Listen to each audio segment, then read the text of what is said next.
Jackie Kennedy fait partie de la classe ultra-bourgeoise, notamment par le fait qu'elle ne fait pas grand-chose par elle-même. C'est pour les prémices d'annoncer la scène que moi j'ai trouvé drôle.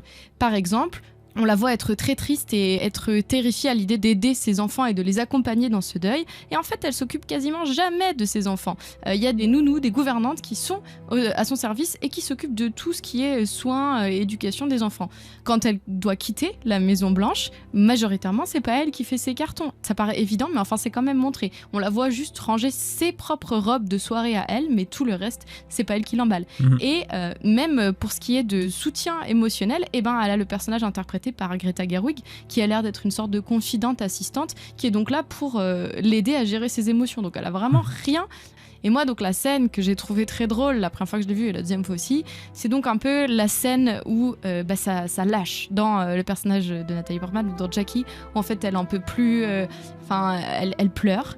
Et en fait elle pleure en arpentant la Maison Blanche. Elle arpente beaucoup la Maison Blanche dans le film, on la suit souvent. Et en fait ce qu'elle fait pour gérer sa tristesse, elle essaye des robes de soirée et des colliers de perles où elle se met à une immense table et elle boit et elle mange des plats qui ont l'air délicieux.